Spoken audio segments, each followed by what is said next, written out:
Every team, every topic, everywhere. This is Believe.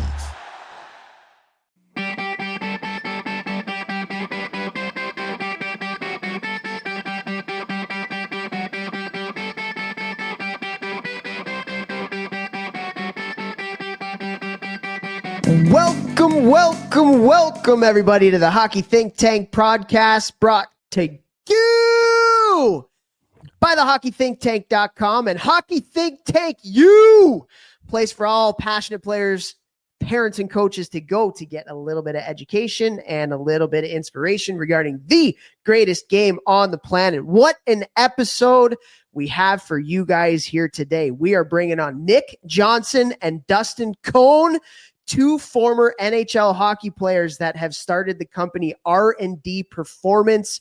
It's a mental performance company, and what a great way to give back to the game. Two guys that played in the NHL that are helping kids along their journey, specifically with their mental performance.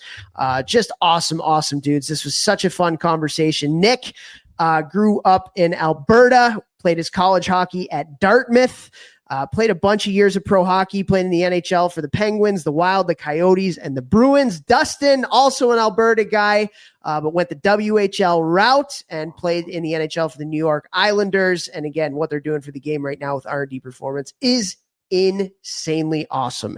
But before we do get over to those two guys, let's bring on the talent of the podcast. Good people, one Jeffrey Jehu Levechkio. Vex, what's up today?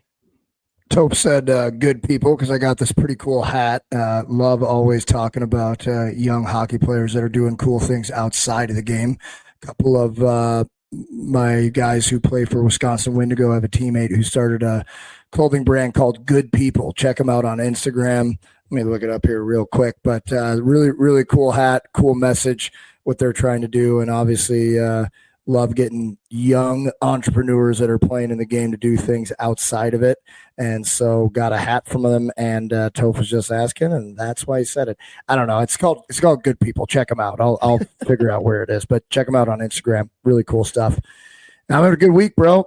Off season is coming to a close. A lot of my junior guys are leaving last week, this week, beginning of next week. College guys are starting to trickle out. They're almost all gone.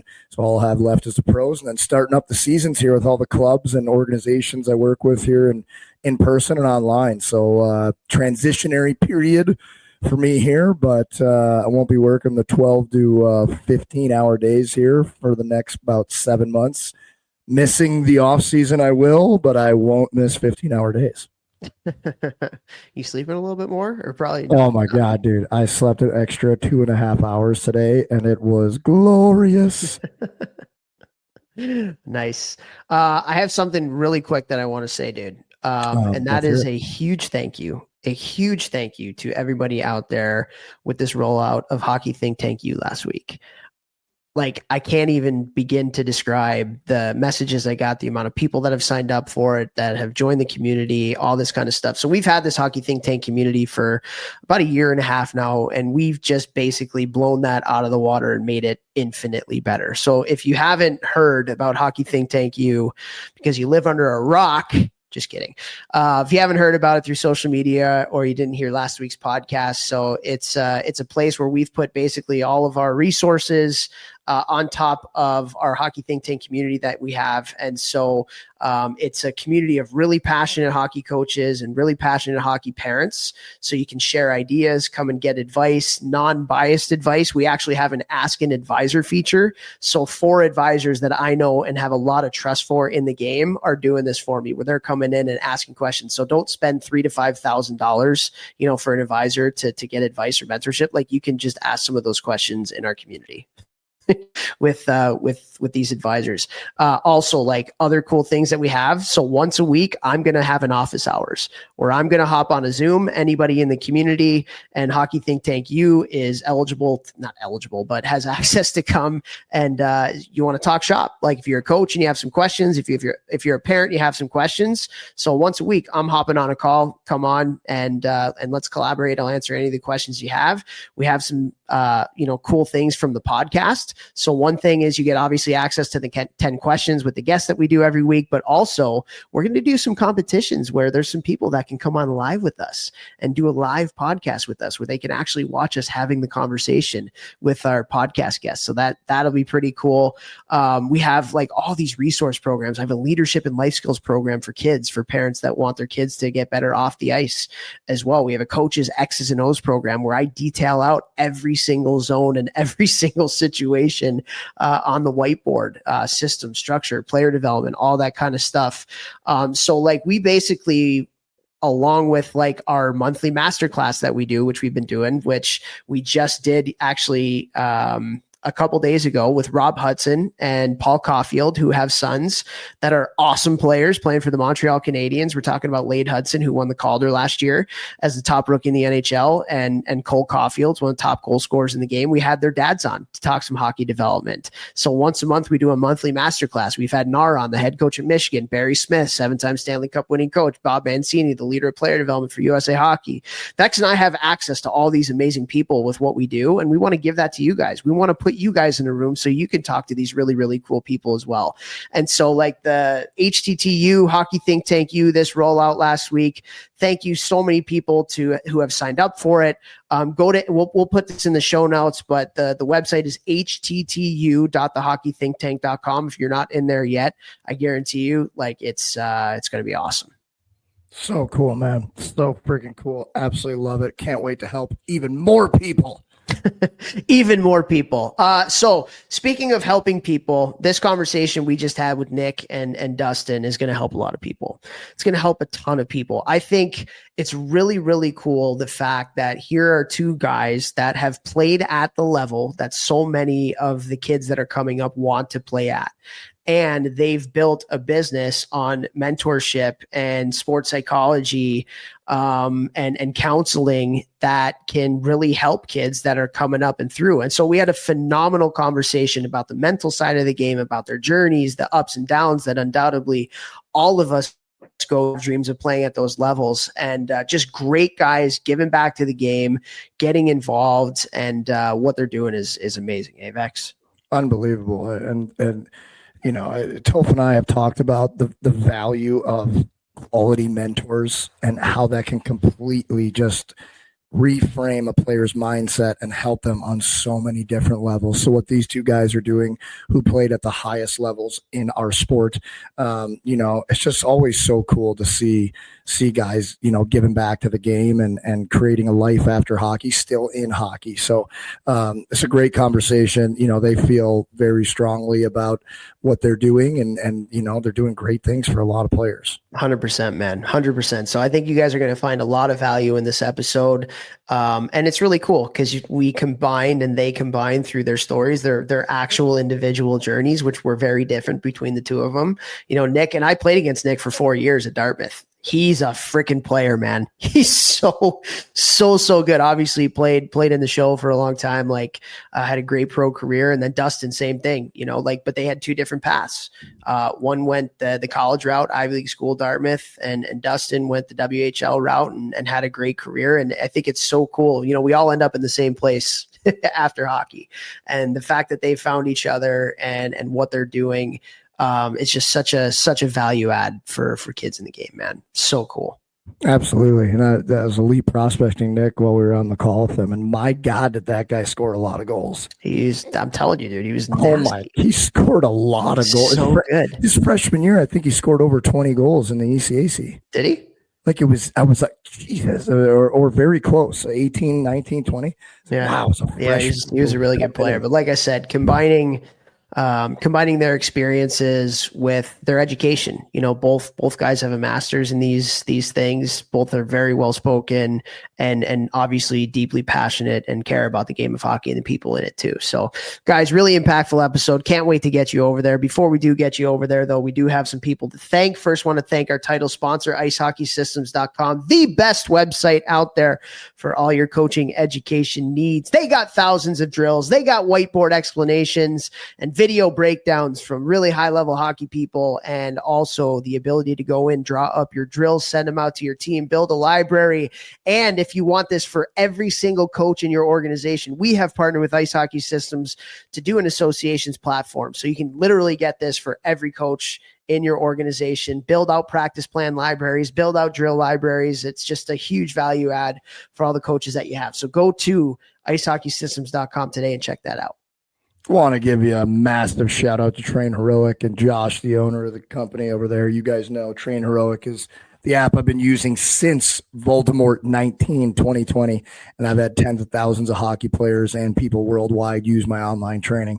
If you're a team that's looking to have quality online training with video coaching demonstrations from a male model like myself, allow myself to introduce myself, those are the videos, and you get direct access to me. So if you are an individual player wanting to sign up for in-season online strength training that will help you be better on the ice, okay, I have an online in-season team. You can have a whole team sign up, a whole organization, right?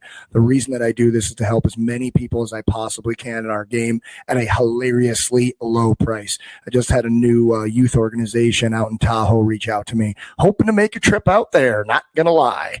So if you are looking to get quality training or just connect with me or have me speak to your team, please reach out. Massive thank you to Train Heroic for making all that possible. Boom. Also want to thank Helios Hockey. We're in the last week of the Hockey Think Tank. Helios Hockey Build Back to Hockey Challenge. If you follow me on Instagram, I have had a lot of stories because a lot of people are doing this, and just a really, really cool challenge. If you have not been inundated on Helios Hockey yet, it is a sensor that you put into your shoulder pads that gives you real-time data and feedback on your play, specifically your skating stride, skating mechanics. They also have some development videos to help you with that, but also a hustle score, which all the kids absolutely love. Go to helioshockey.com today and use the coupon code ThinkTank, one word, and you will get a 20% discount on your Pro Annual or Pro 4-month subscription. However, that's the kicker. The icing on the cake for Helios Hockey is what? It is the fact that it pairs up with whatever video you have, and you get your shifts cut up for you directly after the game. What an unbelievable thing. No longer back in the day with Vex and I on the VHS with a lot of the rewind and fast forward buttons and the pauses and all that kind of stuff, or DVDs, which is an absolute disaster, or sifting through Live Bar and trying to fast forward and find your shifts. No, you get it right for you. So go to helioshockey.com today, like I said, and use the coupon code ThinkTank, one word, for that discount. Also want to thank Crossbar, the best website out there to help you streamline your operations for your youth hockey club. What do they have on there for you? They have an unbelievable website design, really, really easy to use scheduler where you can schedule things for not just your club or your team, but your entire organization. A 5-star communication app to be able to communicate with your people, which is something that a lot of clubs struggle with. Trust me, from the ones that we work with. Also, the facility management, financial management, tools and reporting. Like, guys, this is like the one-stop shop to run your youth organization. So many people that I know have made the switch over to Crossbar and have been extremely happy that they did. So go to crossbar.org and check that out today. And also, thank you. We love you, our listeners, so much. We appreciate you guys so much. It's why we continue to grind this baby out once a week for 6.5+ years, guys. And we absolutely love it. If you can do us one solid, if you can interact with our podcast in any way possible on your podcast app, whether that's Apple Podcasts, iTunes, Google Play, Spotify, we're everywhere. Shoot us a rating, shoot us a review, give us some feedback. We want to be better too. And it also goes a long way for that algorithm when we have those to get into more people's ears. And we think we're making a positive impact on the hockey world. Hopefully you do too. So if you can share us in those ways, that would be awesome. So with that, you guys are going to love this conversation today. So without further ado, here we go with two awesome hockey guys who run R&D Performance out in Alberta. We have Nick Johnson and Dustin Kohn. We are so excited to have on this episode of the podcast couple good boys from Alberta. We got Nick Johnson and Dustin Kohn. Fellas, how we doing today? Good, yeah. Thanks so much for having us on.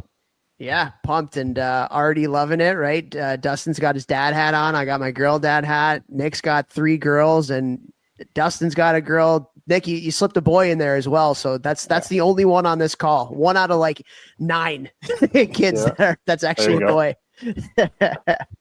But both of you guys grew up in Alberta. Nick, you were more Calgary, and Dustin, you more Edmonton. Obviously, the late 80s was a pretty cool time to be from Alberta. So how did you guys fall in love with this great game of hockey? You know, the Flames were winning cups. The Oilers were winning cups. Is that a big part of it? You guys have family history. Maybe, Nick, we'll start with you. But how'd you fall in love with this great game of hockey?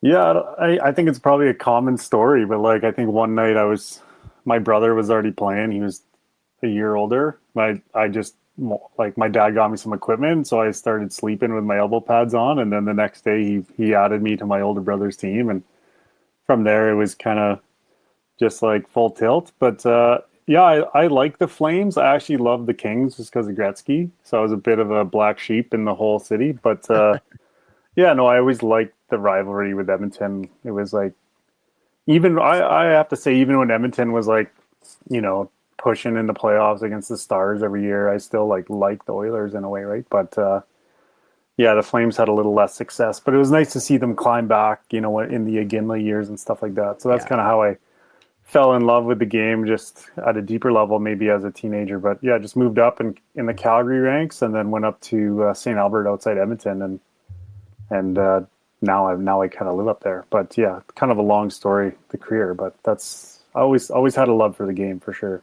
Love it. How about you, Dustin? Yeah, for me, I think it was like the outdoor rink. I probably started playing organized hockey when I was 6 or 7.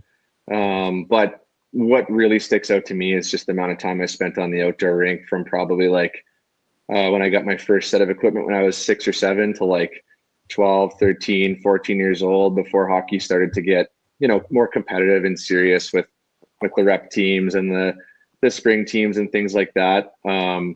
Spending time on the outdoor rink is really what kind of stands out for me. Had a great group of kind of neighborhood, childhood friends that we'd go, you know, pretty much every day after school.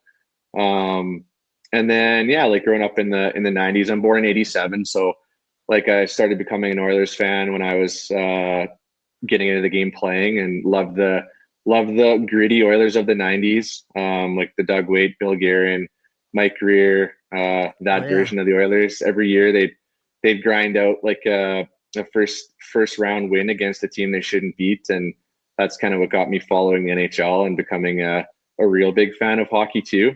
But yeah, the thing that stands out to me is really the time on the outdoor rink.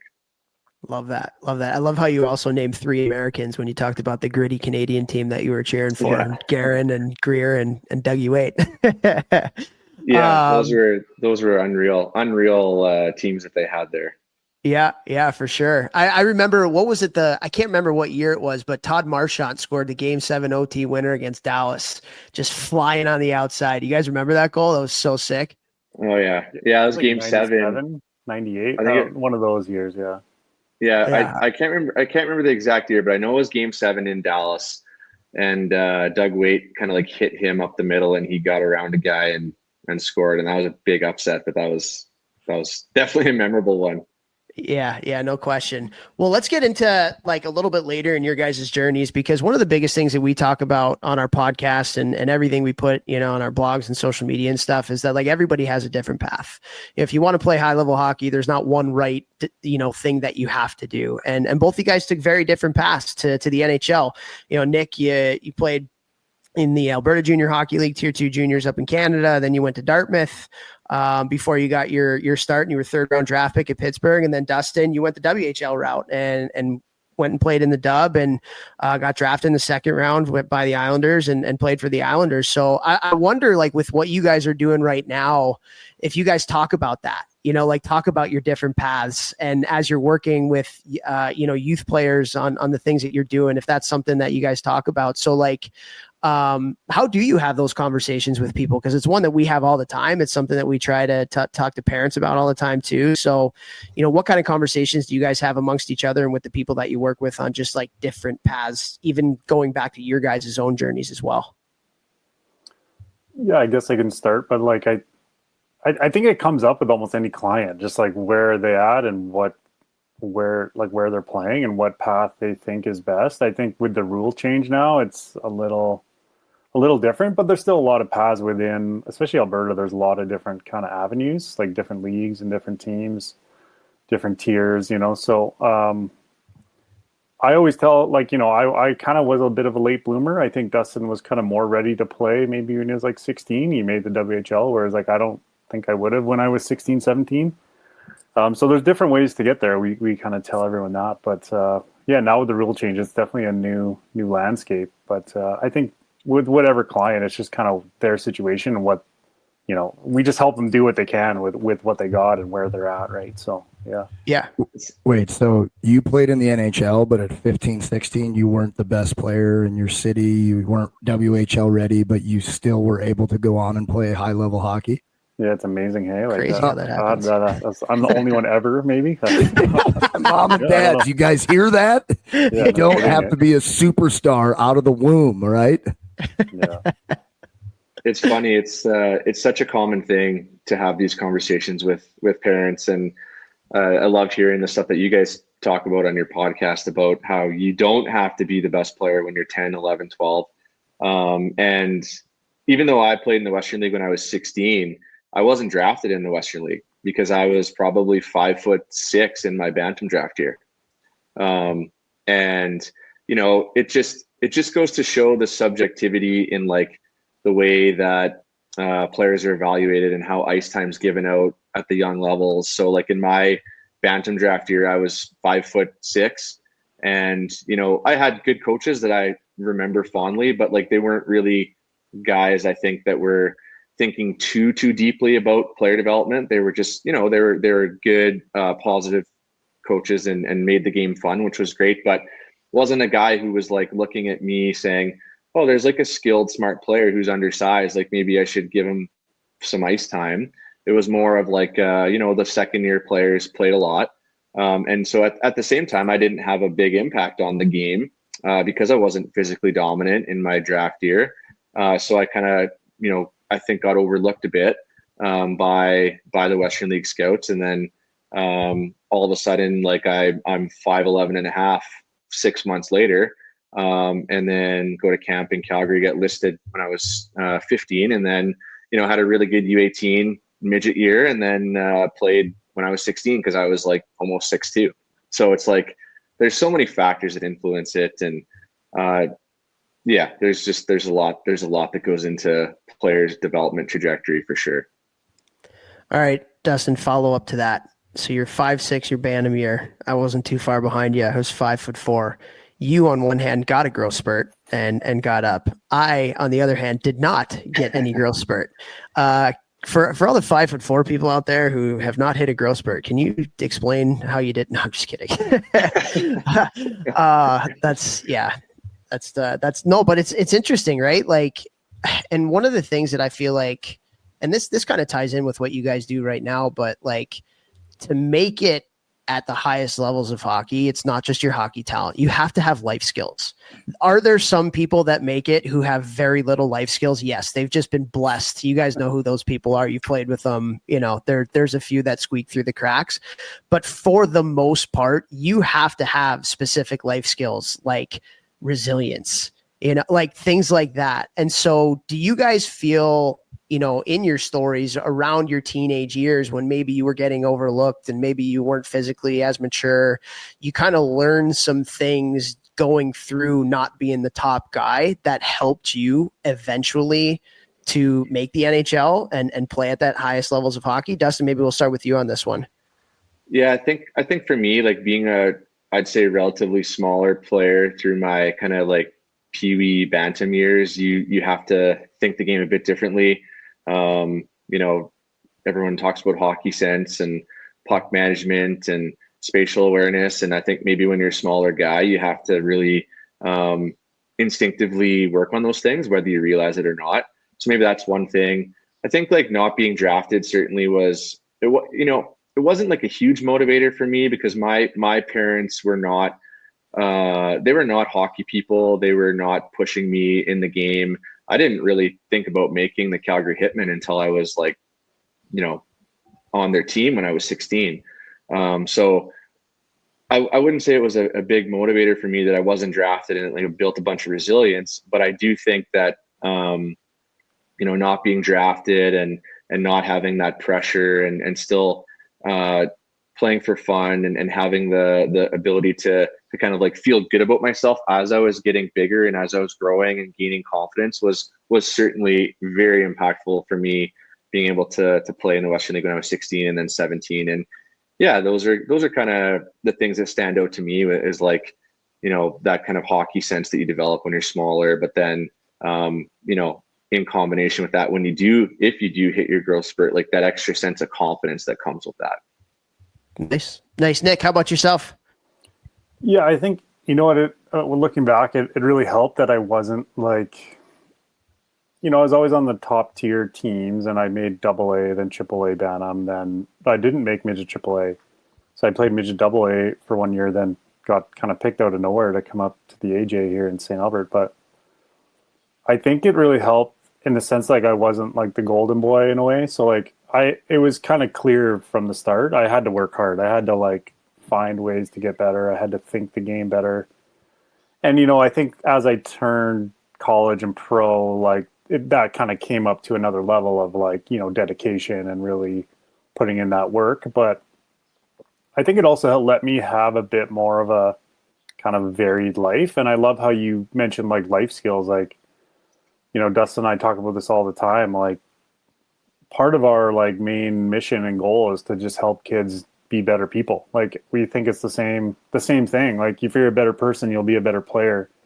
And yeah, you need physical skills, you need on ice time and whatever. But like, you need these mental tools for any job, and hockey's just the same, right? So I think it helped me kind of have a better perspective, especially when times were hard. I had other kind of like interests and sources of confidence that I could draw on. That wasn't just like, oh, I'm a hockey player and that's kind of it. I do think some guys fall into that where like they're kind of the best every level, and then when it gets harder at the higher levels, they've never had to like think about their game. Like, oh, like all of a sudden I'm not playing all those minutes a night. Like, what do you mean I have to rethink how I play a little bit, or like rethink my game identity? Like, I think a lot of kids struggle with that. Like, they just don't know.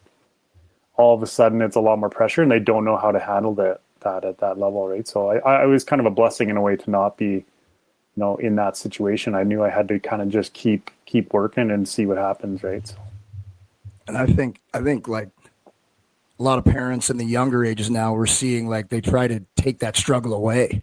And, you know, my hard times in hockey are the reason that I run a successful business now. Because like, and I've said this on the podcast all the time, like I hit a roadblock in my business or whatever I have going on in my life, and I literally now, like, I stop and I pause and I'm like, how would I have handled this adversity when I was playing? How would I have showed up after a bad game the next day, after coach screams at me because I got absolutely walked in overtime and the guy buried and it's all my fault, like, which happened in Providence. Thanks, Alec Martinez. You know, like what, how did I show up the next day after I got embarrassed or I made a mistake and it was all on me? And like, 100%, there's no doubt about it that all of those trials and tribulations throughout my whole hockey career, and as a kid, you think the world is over and everything's heavy because you didn't get drafted or you didn't make that team that year or whatever it is. And then when you look back when you're older and you're like, wow, I'm where I'm at now because I got cut back then and I learned how to get over that.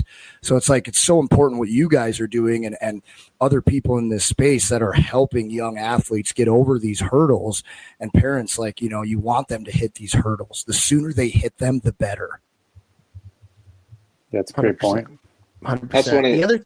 Yeah, go ahead, Dustin. Yeah, I was just gonna jump on what Rex was saying there. Like, that's one of the things that I find so interesting about the private leagues now that dominate, you know, where we are in Alberta and Western Canada, is like, you're removing the tryout process for a lot of players, right? And so those are like huge opportunities to learn. As you mentioned, you know, learn from the setback. Like, those are more valuable, or at least just as valuable as the positive things that you're learning and experiencing. So it's an interesting thing to think about, is that adversity. And again, something that Nick and I are talking about. And, you know, ultimately players they're going to experience adversity eventually, even the guys that are red carpeted to the NHL, which is not many of those guys, but they're going to experience it at some point, you know. And it's like, where are you getting your confidence from as a person, as a player? Is it solid? Is it rooted in the right thing? So it's yeah, it's an interesting thing to think about too when you go back into like the youth hockey discussion about tryouts and private leagues. It's one of the reasons I was having this conversation with a dad of a young hockey player maybe 2 days ago, and he's like, what else can I be doing? And I'm like, put your kid in jiu-jitsu or wrestling and let him get beat up. Yeah, he's really good at hockey, but like since he's the best at this young age, he's not hitting a ton of adversity. Put your kid in wrestling, let him get choked out, get beat up. It's going to be hard for him. I mean, not dangerous, right? But like he's the Let's best. Kill the kid, and then maybe throw him off a building. No, but like and you're the best in hockey. Like you're at those young ages, you're not hitting that adversity. So put him in a different sport where he's going to be humbled, and then that's where you or the coach picks him back up and teaches him, well, this is what you do after a loss. You're not always going to be the best. Sometimes you're going to lose. And that's that teaching moment that you want to have that will then help him in hockey, in school, in relationships, in life. You want them to hit that adversity. I've trained thousands of players in person now over the last 17 years. And the kids who hit adversity early always are more successful later versus the kids who hit it later. And then it's really hard. Like, I have a couple guys who are the studs, all their whole life. And they get to juniors and they get punched in the face because now it's real hockey. And I went from being first line center, first PP, first PK, first guy over the boards. And now I'm a healthy scratch. And you see that and it's hard. And, so it's like the more you hit adversity, the easier it is to learn to get over it. Totally. I think too, like, this is a really relevant and really good conversation because I feel like there are pros and cons to like being the best player in youth hockey. Like the pros is you're probably going to make the top team. And if you make the top team, you're probably going to get better coaching. And then, you kind of develop from there, you get a confidence and that confidence kind of translates to the next level. But the cons with that is sometimes when you're the best player, the coaches don't coach you as hard. They're letting you be. And going back to your small versus big, Dustin, like there's a lot of kids that are the best physically mature kids at the youngest of ages that are rewarded for skating in a straight line and beating people wide and scoring goals. But then, like Jeffrey. But then when you get to like real hockey, which way you say, you have to be able to think it as opposed to like a smaller player who you have to be able to think it. And as a smaller player, you're going to hit adversity. And like, I think so many people, that's why like there's so many different avenues to make it. There's so many different journeys that kids go through based on physical maturation, emotional maturation, where you live and the type of hockey scene that's in the town that you're in or the city. And that's why like you go back to it, like there are some fundamental things that are really important when I think about, and you guys made that level. I didn't, but I've been fortunate enough to coach and play with a lot of people that did. Like of all of those differences, there are for me a few things that I know 95% of the people that played at that level have. One is they work, and two is they love the game. That's probably it. Like when you think about things that go through the whole spectrum, is like they're really hard workers and they care about their craft and they love to play hockey. And I think those two things go hand in hand because when you love something, you're going to want to work at it more. So like I'm wondering for you guys, like in your work with youth and high-level hockey players now, and thinking back to your journeys, both internally yourselves and also with the players that you've been fortunate enough to be around too, do you think there's some validity to that? Just like, or if not, like what are some consistencies that you guys see in some of the people, whether it's in hockey or outside of hockey, that are just like really, really elite at what they do? Dustin, you can go ahead if you have some. But. Yeah. Sure. Yeah. I think honestly, it's the same answer for, you're talking about the guys that are the best players when they're younger, how there's pros and cons to that.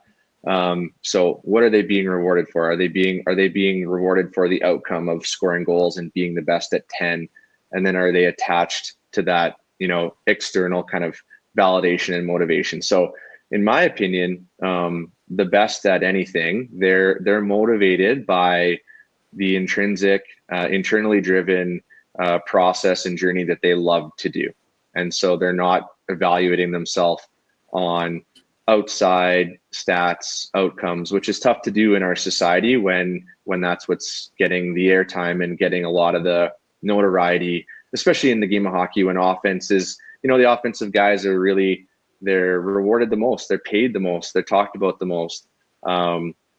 So it's tough for players not to get attached to those outcomes and things like points and, that me and Nick would argue are at least somewhat out of your control, right? There's a way of going about getting those results. And I think the people that have the most success, they're able to understand and buy into that belief of a process focus, a process mindset that's really linked to the right values and the goals and the values that they want to work towards and live through. I love that so much. Yeah, Nick, go ahead. Yeah, just like the values thing, right? Like even my kind of counseling background, but like Dustin, I think we're like we have the same kind of view on this. It's like you have to live by your values, right? And like you said, Toph, it's like what do the top guys always have? And it's like that love of the game and that work. And I think you need to want to internally be very good. You need to want to like strive to get the best of yourself. And there's some external reinforcement, but it's like a lot of our kind of top high end guys that are kind of knocking on the door of the NHL, like they're just really driven to push themselves and go for it. And I think our challenge is just to keep them focused on that and not get kind of distracted by the hype, distracted by their kind of status, if you want to call it that, like how high they are ranked or how good they are versus other guys their age. Like it's just keeping them in line with just go for it. Just keep going on your values and your virtues and that gives you the best chance, for those results and helps you kind of do the best with the situation you've kind of found yourself in, right? So yeah, we think that's huge. Just like you have to live by that and you can't get too distracted by all the other noise that is just noise, right? It's not the signal. So yeah. Nobody does selling better than Shopify. Shopify is the home of the #1 checkout on the planet. And the not-so-secret secret, with Shop Pay that boosts conversions up to 50%, meaning way less carts go abandoned and way more sales going through. So if you're into growing your business, your commerce platform better be ready to sell wherever your customers are scrolling or strolling. On the web, in your store, in their feed, and everywhere in between. Businesses that sell more, sell on Shopify. Upgrade your business and get the same checkout that Skims uses. Sign up for your $1 per month trial period for 3 months at shopify.com/Westwood1, all lowercase. Go to shopify.com/Westwood1 to upgrade your selling today. Shopify.com/Westwood1. The secret is out. With millions of younger-looking customers across the country, Plexiderm is one of the most highly sought-after products on the market. It visibly shrinks under-eye bags and smooths out crow's feet in minutes, and the effects last up to 10 hours. Influencers love it, magazines feature it, and people just can't get enough of it. As a matter of fact, Elle Magazine gave it an Editor's Choice Award as Best Instant Wrinkle Filler for 2025. In as little as 10 minutes, Plexiderm reduces the appearance of fine lines, wrinkles, and those dreaded under-eye bags. So yes, you can look years younger in minutes, and the effects last for hours. No surgery, no gimmicks, just results. The best news, you can try Plexiderm for only $14.95. Plus, get free shipping. Don't wait. Order Plexiderm today. Visit plexiderm.com/special. That's plexiderm.com/special. Paid for by Sheer Science. Well, let me ask you guys this, because like you mentioned the distractions, and that's a huge part of it. Like there's so many distractions out there and so many external stimuli that are like, and I think the comparative culture is a big one, social media. Like there's these ranking reports and websites for kids that are like 12, 13 years old now, which is insane to me. Like it's so backwards.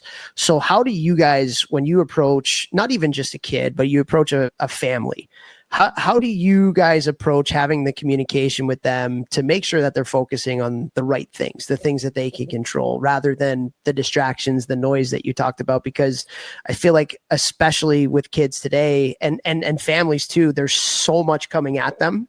You mentioned all these different leagues and all these different options and rankings reports. And like, it's so confusing for so many people, particularly in youth hockey. How would you have those conversations to make sure that families and kids are kind of like putting the focus on the main thing and the things that they can control.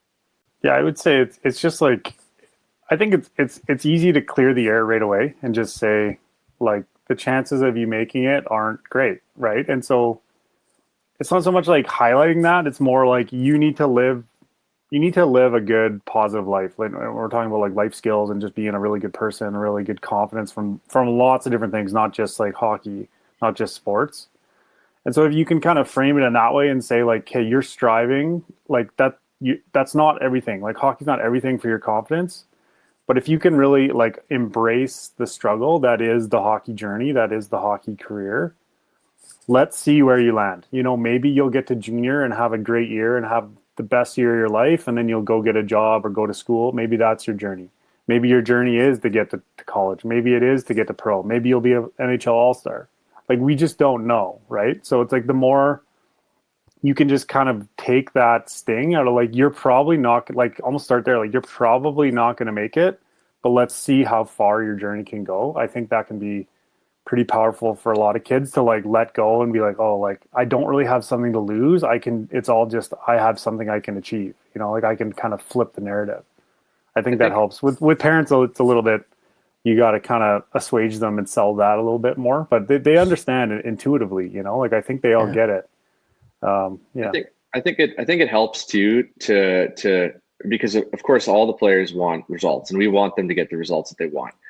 But the question that's good to ask is like, what do you really want in life? And it's like, well, I want to win. I want to make the NHL. It's like, well, why? Like, why do you want that? And you start to get them to think about why. It's like, well, I want to have meaningful experiences. I want to push myself. I want to see what's possible for me. I want to see what my potential could be. I want to see how I can serve a purpose bigger than myself, like a team, or maybe it's a calling or family. And I think that those are tough things to get 18, 19, 20-year-olds to think about. But the older the guys are, the older players who have families have probably reflected on this stuff already. So it's a little bit easier to maybe connect on that message with them. But, you know, like at the end of the day, if your relationships that you have with your family and the people that you care most about, if those aren't good, and if you're not enjoying what you're doing, your experiences, the challenging and, you know, hopefully really great experiences you're having on a day-to-day basis, like what does it really matter? So I think that's kind of the context too of like us really believing in this idea that like the path to being the best person and the best player is the same path, right? And like I did my so Nick did his master's in counseling psychology and I did my master's in sports psychology. And I kind of thought a lot about, through my time, I thought a lot about how in both the hockey world and the academic world, in my opinion, there's kind of two paths that are always talked about as separate. It's like you're working on your athletic development or you're working on your personal development. And I think that when they're separated like that, by default, one gets prioritized over the other, when in reality, like Nick and I really think it's the same path, right? And so like you living your best life as a human being is your best chance of reaching your athletic potential and getting the results that you want. And so again, like that's kind of the context of what we're saying and what Nick was saying too about like, you know, you need to be okay with the fact that you might not play in the NHL for 15 years. But this is ultimately what we believe is your best chance of getting that result. Toph and I are huge believers too in teaching kids like how you do anything is how you do everything. You know, and you guys are talking about life skills and you're talking about hockey and you're talking about the intersection and all of these things. And the chances of you playing in the NHL are obviously very low, but somebody's going to do it. Somebody out there is doing it. A lot of somebodies, however many players are in the NHL every single year, are all doing it. So just because something's hard doesn't mean you don't go after it. And what I tell all my guys to start every single offseason, every single group I work with, from NHL players down to the kids, it's like if you go at this and you attack it at 100%, it is going to teach you how to be successful at anything you want to do in life. I don't care what that is. Just the process of you buying into your own development, going all in, wanting to win at everything you do, trying to find those little, 1% that you can find with anything to get better at hockey. So nutrition, mindset, what practice details and habits, working out, like everything that you can possibly do to make you a better hockey player, and learning to do those at a high level with intentionality is going to teach you to be successful at anything in life. So yeah, you might not make it even though you give your all, but like, guys, I promise you that if you live in that way, it's going to teach you how to be successful at whatever you're going to do the rest of your life. And newsflash, there's very few guys who retire from pro hockey and never have to work again or don't want to work again. We have to have purpose. You're going to do something after hockey, whether it's after juniors, after college, after 1 year pro, after 20 years pro. You're going to do something after. So by like giving your all, it's going to teach you how to be successful in whatever your next venture is, whenever that may be too. I just kind of want to add to that, because like, it's like striving for something really hard is what we want kids and anyone to do, right? And so like Dustin and I talk with clients all the time about this. What is your definition of success? Like, what does that mean? What does that look like? Like, is it, oh, I scored 3 goals, I feel great. Oh, well, my team sucked, but whatever, I scored 3 goals. Like, no, like that's terrible, right? So I think it's like, if they can buy into like striving, like good striving, good, even perfectionism, but like without the bad side, like just striving to just get the best out of themselves and take this hockey or sport journey as far as they can go. Like, that is the definition of success. If they do achieve that level, if they do get to the NHL, they do make a ton of money, like that's just the situation they're in. That's not necessarily what makes them a success or not, right? So it's really just embracing this path and going for it. And like you said, Vex, it's like you learn thousands of lessons along the way, right? Like that's what we want kids to do. It's like that pure confidence that life can bring that is not dependent on where you're at with hockey or what team you're on or whatever, right? So I love that. I think two really fundamental questions that's great for anybody to ask themselves consistently is, number one, what's your why? And number two, what's your definition of success?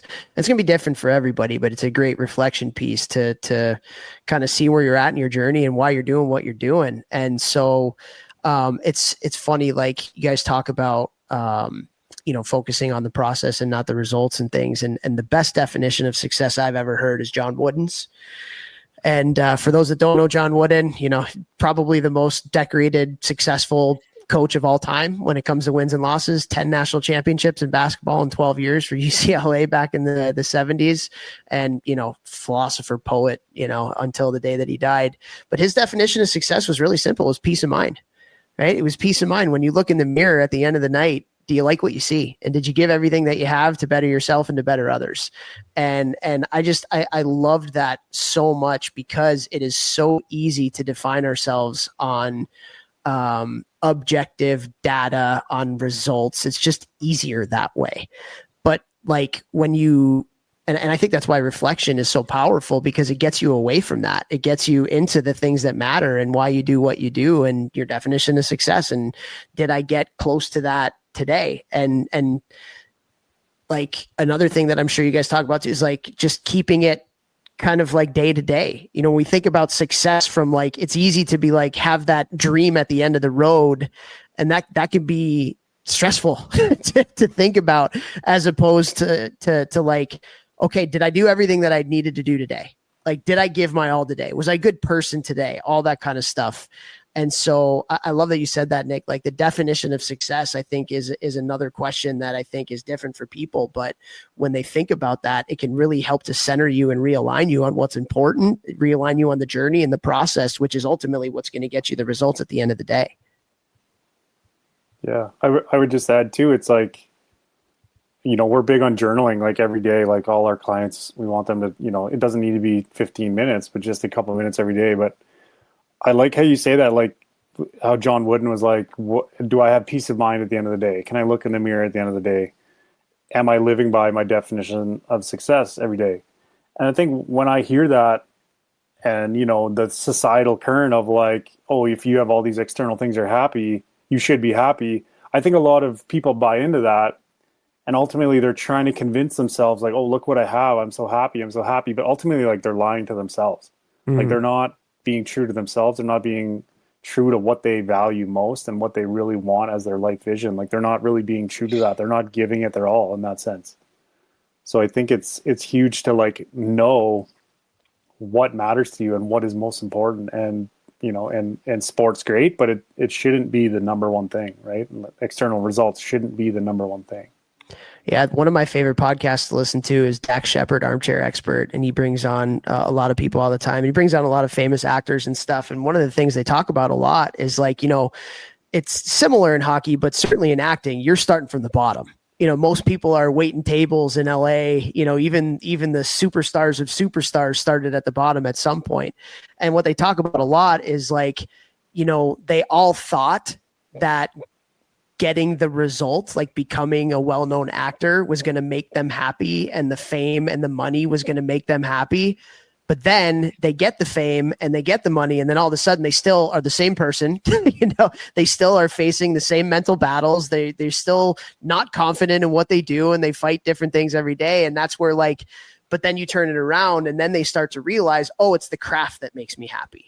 It's not the result that makes me happy. It's the fact that I get to do this for a living, the fact that I get to live out my passion. And when they kind of like switch their thinking from money, fame, external stuff to internal, like what you guys are talking about. So I think it's something that translates not even just like as athletes, but in anything that we do. If we can find the joy in the process and the joy in the journey and the joy in what we do on a consistent everyday basis, like ultimately that's probably, you know, I'm not going to speak for everybody, but that everybody's looking to be happy. That's the thing that can probably create happiness better than anything else is just the love of the people you're around, the love of what you're doing, rather than like the external results. And is that something that you guys talk about with like your clients and stuff too?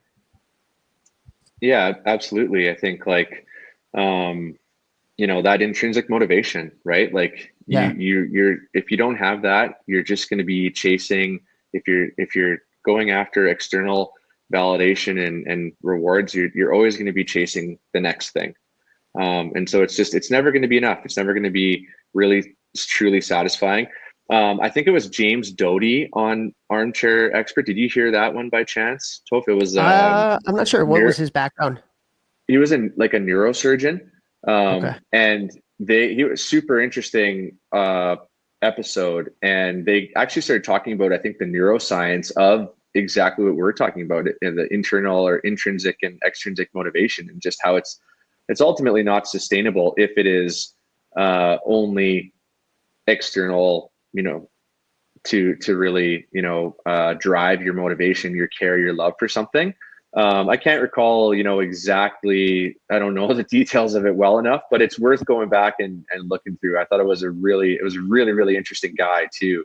But yeah, no, it's something that we talk about with our clients all the time. And, you know, we try to lean on some of our experience as players and some of the, you know, academic theory that is out there on these things. And then ultimately trying to, you know, help guys reflect on their experiences and learn from the experiences that they're having.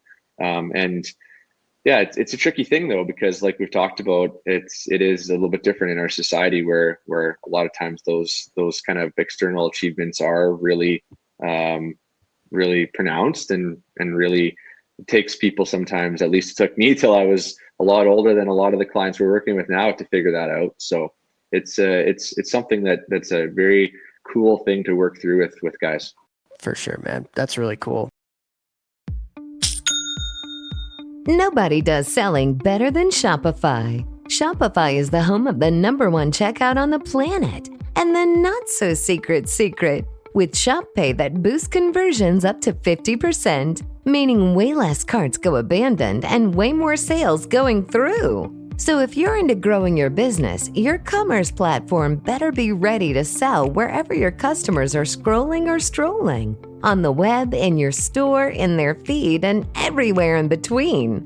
Businesses that sell more, sell on Shopify. Upgrade your business and get the same checkout that Skims uses. Sign up for your $1 per month trial period for 3 months at shopify.com/Westwood1, all lowercase. Go to shopify.com/Westwood1 to upgrade your selling today. Shopify.com/Westwood1.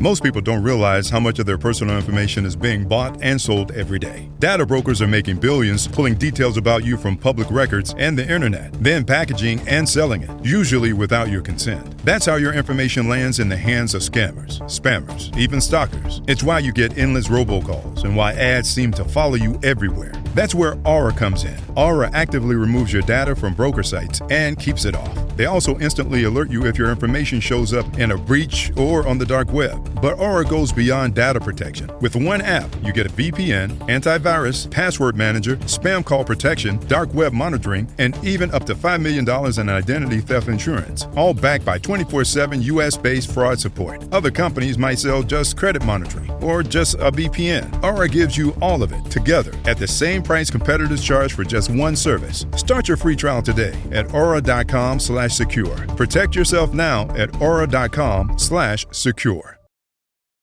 Well, let me ask you guys this, because I got the chance to kind of do some research on what you guys are up to nowadays, and providing all these services to all these athletes at all these different levels. And there were a couple things that really stuck out when I was looking into it. And one we've already kind of talked about a little bit.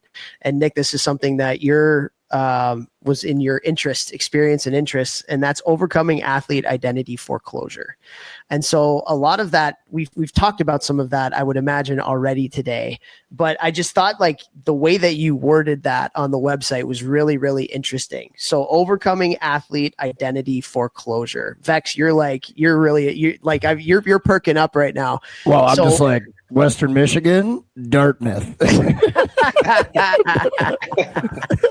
So can you talk a little bit about that, what that means, and how you potentially kind of communicate that type of stuff with the people that you work with?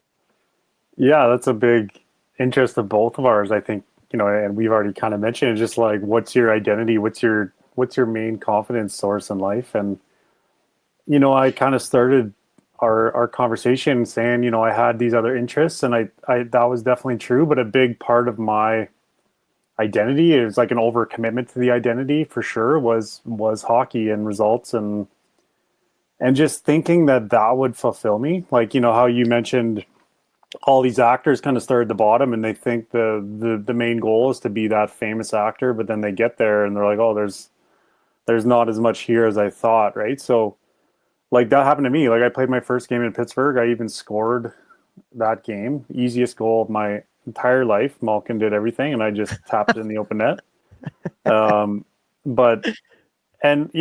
Sid's in the game. We're playing Washington. Ovi's in the game. They're chirping each other. I'm standing between them on the bench. Like, this is interesting. Like, interesting for sure, in a bigger arena than Wilkes-Barre, etc. But ultimately, I had some issues going on. They didn't go away after that. I also, it was just any other game. The puck went in the net. The puck didn't go in the net. The players were a little better, but ultimately I was like, is this what I wanted my whole life? And it's not, doesn't feel as good, doesn't feel as fulfilling as I thought. Right. So that was a pretty big, like, unsettler in my life, just like trying to navigate that and the feelings. And so, when you're foreclosed to an identity, you think like that's all who you are, right? Like, that's kind of becomes everything. And there's some benefit to really being committed to a certain lifestyle, but ultimately, like, you need other sources. You need to kind of explore other things. You need to kind of consider other alternatives for yourself and not be so just like narrow-minded, essentially. Yeah. Dustin, how about yourself? What are your thoughts on that? Yeah, it's a tricky thing. I mean, like, it's something that's taken me a while to figure out, what I want to do after hockey, and after hockey's turned into still working in hockey in various ways. And that's been great. And like Nick said, I think it's finding something that's bigger than yourself, whether that's giving to a cause or faith, or something that you have that's ultimately, not a singular focus of all of my worth is wrapped up in my hockey playing ability or my life as a hockey player. And, it's an interesting thing because I was just having a conversation with a friend over the weekend, and, he played over 1,000 games in NHL, and it's like, it's the same process for that person as well as someone like myself. I've struggled at times, thinking like, oh man, like I only played a little bit in the NHL. I wish I would have done better. And it's because I put so much worth into my ability as a hockey player through my life. And it's hard to get out of that mindset when you've just got so many reps of doing that. But again, some of the concepts that we talk about with our athletes and Nick and I, those types of things, I think have helped me work through it and understand it. Just being able to like conceptually understand something has been big, but it's something that's common. As we see it with some of the guys that we work with that are done playing. We've had a handful of clients that are done playing, and it's it's something that people, I think, struggle with at times, but at the same time, it's a process of getting older and kind of working through it and figuring out what's gonna work for you. What about for you guys? I'm curious, like moving out of your hockey careers and into what you're doing now, like, is that something that you guys have thought about over the years? Vex, why don't you go first, man? First of all, love the role reversal here, throwing questions at us. Well done, sir. No, we don't get a lot of that. So, okay, let's go. No doubt. And as you guys were talking, I was just thinking, like, I was the same too. But obviously all of us are, especially if you make it to that high of a level. Hockey consumes you, any sport, any probably CEO that gets to like those levels, like you obviously have to be consumed to a certain degree to get to that level. But when you learn that you don't need to, you have a bad practice, that doesn't mean like the rest of your day sucks. Like you leave the rink, you got to leave it at the rink. And I first learned that my second year in Europe. I got a dog. And, I used to like bring work home with me, quote unquote, have a bad day or whatever. And it would ruin the rest of my day and probably piss people off around me because I was being a little Bia and in a bad mood because like I didn't score in a 3-on-2 drill. Like, shut up, Jeff. But I got a dog. I'd come home, this little dog puppy wagging her tail at me. And I would completely forget about whatever happened at the rink that was bad. I'd show up the next day and I'd be excited to play again. And I was like, whoa. I thought like the only way I could be good was to like tunnel vision hockey, and like when I was able to like kind of escape from that in a positive outlet, obviously, it allowed me to be better at hockey. And we had somebody on our podcast in the first year, Duncan Fletcher. I think maybe the second year. And I'll let Toph touch on that when he talks about it, but it made a ton of sense to me. And so for me, one of the things that I've done in post-career, and I'm still in hockey, my company trains 99% hockey players, probably, I'd say. A couple guys in the NFL, not a big deal. I like, for me, helping other people is like a big one for me. Also partly because like I didn't play a game in the NHL. I played preseason. It was amazing, especially after my concussion, and so cool to like have that experience. And there'll always be like this hole in me that I feel like I need to do other things to fill. But part of that has been like, and yes, I make money off of me helping other people with training and mindset and things like that. But like for me, it's like I get so much, I would do it for free. If I won the lottery tomorrow, my gym would be open for free, 100%, like no doubt about it, because like that gives me the most fulfillment, helping others try to reach their goals and things like that. So for me, I've found a lot of peace and enjoyment in really helping other people try to become their best self. I know Toph is very similar. Yeah, it's funny. Well, the thing that you mentioned there, Vax, so Duncan Fletcher we had on, I think it was year one, but he did a lot of work with the NHLPA, his company. And one of the things they did like this big research study, and they found that even from a production standpoint, hockey wise, like it was really good to have other interests. So if you had something else that you were doing outside of just being an NHL hockey player, you were actually a better NHL hockey player by having that.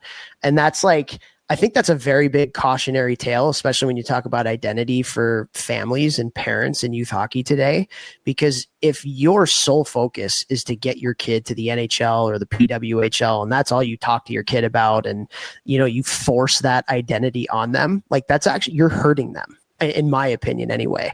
They have to be versatile, well-rounded people that have other interests outside of it. That's why we're such big proponents of playing multiple sports for so many different reasons, but that's a big part of it. But getting involved in school stuff and, having a great friend group and all that, like it's going to help you be a better hockey player for some of the reasons that you stated and what you guys stated as well. I had an interesting journey because I've had a couple different kind of like really big shifts in my life. The first one was going from not playing anymore to coaching. And I got really lucky because that happened in the span of like 2 months and I went right into it. So I was getting my master's and I was a grad assistant. So I like literally didn't even have time to even think about an identity shift. I was just going and I was doing what I love to do. And then I got right from there, got the job at Cornell and got to go back to Cornell. But then I had my first really big kind of oh shit moment. And that was like, man, like my identity is just this. I wasn't a great I wasn't a great husband at the time. I was so focused on work. That was all my identity was. And I started to burn out and I'm like, I need to change. Like I need to do something in my life because this is not healthy, And so I ended up leaving the college coaching because I wanted to be better for my family. But then that next shift was really hard because I didn't have a plan B. I went from plan B right away to not having a plan B. And I really struggle with that too. What's my purpose? What do I want to do with my life? How can I provide value to people? What makes me happy? Like all of these internal questions that I had no freaking answers for because all I ever did and all I ever was hockey. That was it. And so, luckily I was able to kind of find my passion again through doing the Hockey Think Tank and this podcast with Vex that we started 6+ years ago. That's been a really big help for me in so many different ways because it helped me find my passion and through that journey. And, I've been open about going to therapy and having some mental struggles and stuff like that. It's kind of led me to here. And things are good, so it's funny. Like it kind of goes back to what we talked about at the beginning. Everybody's got a different path. Everybody's got a different journey. And for me, like, as I think about hearing your guys' stories and even thinking about mine, like, man, if there was any like advice that I would give people about going through these things is just like, make sure you got a really good inner circle. Make sure you surround yourself with really good people that love you for you, people who will tell you the truth. They'll be with you through the good times and the bad times. And you guys, I'm sure have seen it having played in the NHL. There's some people who hitch their wagon to you, when you're making the big bucks. And then all of a sudden, maybe either you're not there anymore and haven't heard from you in a year, pal. Like what's going on? I know there's a lot of NHL guys that kind of go through that, but I don't even know what I'm talking about now. I feel like I just went on a tangent, but like, surround yourself with good people, man. Like that's at the end of the day, so important. Well, I got a question for you guys. Like, I don't know if you ever thought about this, but like, do you guys ever talk to parents of your younger clientele or younger parents? And do you have any, we have so many, obviously, hockey parents that listen to this. Do you have any advice for them, maybe for those young kids who are like in the tunnel? And obviously, it's like it's probably a continuum. Like, where do we want these players to fall on being dedicated and being dialed in and going after their dreams with intentionality, but also like, okay, we got to get them to like also do some other things and learn some other passions because it will help them be a more well-rounded individual. They'll be taught by different types of coaches and teachers, which will also help, their brain develop and things like that. But without, maybe like being a huge distraction. Do you have advice for parents on those kids who are like all of us probably and like tractor beam sucked me right in? Like, what would you say to them? I would say I do talk to a lot of parents, and I would say that what you said, intentionality, like that is such a big word. What are you doing and why? And do some research on it. Like there's more information available now than ever, and it's just going to keep increasing. But like, why are you training this way? Why do you want to do this? There's a lot of questions you can ask, and there's a lot of information that you can go and find in terms of like, if we're narrowing in on like hockey development and player development, there's a ton of great information out there that you can find. Don't allow yourself to be overcome by the passion and intensity of like your love for the game and kind of transfix that onto your kids. Like, have the awareness to kind of back off and look at it, I think, from a wider lens, and do your research and like, what's the intention for this, that would be what I would say. Yeah, I would just say, like, the intention is, okay, so like, how many ice times do you think your kid needs? Like, how many workouts do you think they need? Like, there is a certain level of dedication, but like, if you're scared to take a family vacation because your kid's going to miss something in like spring hockey, like, it's like, what are you doing, right? Like, you got to build a bigger life for your kid. And one thing Dustin and I have chatted about a bunch is just like, the kids perceive pressure from the parents a lot more than you might think, so kids really perceive like, oh, I really need to be good at this. Otherwise, like, they have little irrational minds too, that they perceive it as like, they need to be good at this, or like love might be withheld a little bit. There's two kinds of that foreclosure. Like I said, like, one of them is just situational. Like, Toph, you're so busy that you're just in it and you're in it. And that's kind of fine because you're just busy. But some people are kind of foreclosed because they think like that's the only way they bring value to others, or that's the only way they can get value for themselves from loved ones, is that like, if I don't perform, then I'm not going to be like special. Right. So I think just like being intentional about building a more varied and valued life, and take vacations and let them skip out on signing up for one more camp when they can go hiking or play baseball or do something different for a bit, and just let them be a kid, like, let them get bored. That's something that doesn't happen as much anymore. I got to ask this. Well, let me ask this real quick, Nick, because this is something that I get, because Toph and I talk about development in all different ways, mental, physical, emotional, all these things. And we are massive proponents for multi-sport youth athletes. Do not only play hockey year round, not just for the physical, but also like, you're going to be in a different locker room with different, probably socioeconomic types of people, different type of coaching, different type of environment, which is going to help your ultimate development as a human and as a hockey player in the long run. But I get pushback from parents all the time saying, well, if my kid doesn't play on the spring league, I'm worried he's not going to make the team, or this or that. And I'm like, if they won't let your kid play soccer and they're holding that over your head, that you can't go on a family vacation and miss this one weekend in June. It's not even hockey season. Like, do you have any advice for parents to help them get out of their own head and their worry, who are kind of like thinking in that, oh, if I miss this one thing, maybe little Johnny's not going to make the team, and now I ruined his career? Yeah, I think it's FOMO, and I think it's like, there is that pressure, but I think you have to kind of stand up as parents and be like, this isn't best for my kid. And you just, okay, my kid's, maybe he doesn't miss out on the very top team, but like, you look at Michael Jordan, like, he wanted to play basketball when he's 13. He wanted to play baseball, sorry. Like, he wasn't thinking about, oh, like, I'm going to be an NBA star, right? Like, and look at us, like, there's lots of different paths to get there, and you don't have to be the superstar at every age until you kind of get older. And I think at some point playing two sports gets a little tricky, but like, when they're younger, like, I just look at my boy, he's like 4. He loves like 6 different sports kind of equally. Like, it's hard to do all of them, but I want him to play at least 3, like, growing up, and I'm not going to put him in a million ice times. I think like over the course of the spring, like, they can play baseball, they can play soccer. You get them one ice time every couple of weeks just to keep them fresh, keep them working on skills. Like, that's all you really need. Like, their little bodies will grow so much kind of better and more coordinated if you give them more variety, right? So, wait, guy who played in the NHL, has an Ivy League education, is not making his 4-year-old skate every day, twice a day, and only play hockey? What? I've lost it, I don't know. Oh man, Dustin, you were going to say something there a little bit earlier too.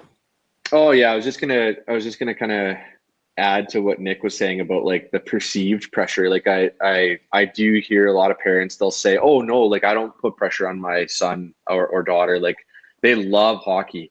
And I think the thing for parents to realize is that when kids see their parents as massive hockey fans watching every Oilers playoff game, like it's the biggest night of their life, there's an interpretation, of how much that means to their parents. And so like, there's this idea of perceived pressure. There's a sports psych, a guy named John Dunn who did a lot of work on perfectionism and perceived pressure at various ages of youth sport. And I think that that's a really key thing to think about and understand, is just that word of like perceived pressure, rather than, because intentions are usually good. Like parents have good intentions, right? It's just, again, taking a bit of a step back and finding some more information. Do you feel like that is a important potential kind of check-in that parents have with their kids at certain times? And maybe it's an age appropriate thing, but just, maybe on the way home from the rink every once in a while, or to the rink, or not even, just maybe at the dinner table.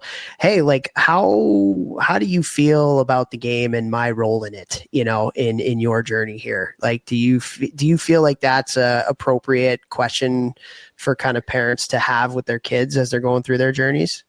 Yeah, I think so. And I think it's like, it takes some feel too as a parent. And I haven't gone through this. Like, my daughter's 5. She's not really, dedicated to a sport yet. So I can't say as a parent, but as someone that played the game and then has studied this kind of stuff, I think like it takes some feel to kind of know where your son or daughter might be at too.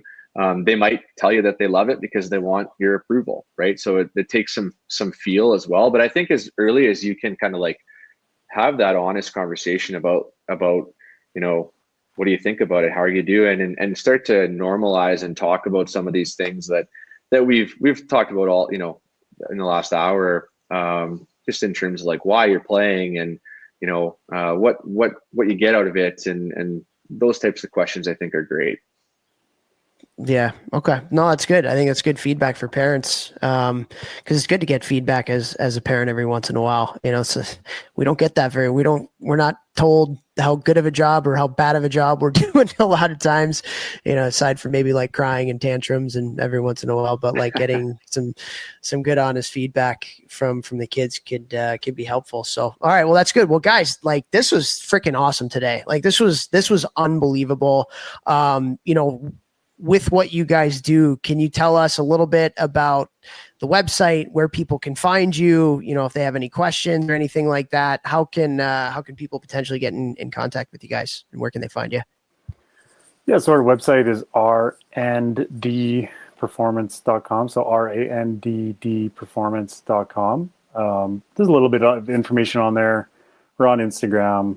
We can put the link up, but that's basically, we want to work with good athletes. We want to work with some organizations and, different kind of tiers of elite and pro and stuff like that, but essentially just help them craft a better process, a better way forward that kind of brings in more things, brings in more confidence from a lot of different areas of life, and helps kind of clarify what they need to do. So yeah, I think we have a good background, good different kind of perspectives on it, and that's kind of where you can find us. I don't know if Dustin, you want to add to that, but no, that's good. I like it. Well, I appreciate you guys' time here today. We're going to keep you for 10 questions that'll be housed in our Hockey Think Tank community here. But Nick, Dustin, Nick, it's nice to not have to chase you around the rink and you scoring goals against our Cornell Big Red. So it's nice to be on the same team with you here for once. And Dustin, like I love what you guys are doing, and check them out. R&D development, or sorry, what was it? R&D Performance. Performance. I don't know why I said development there. R&D Performance. Check them out, guys. Thanks a lot for today.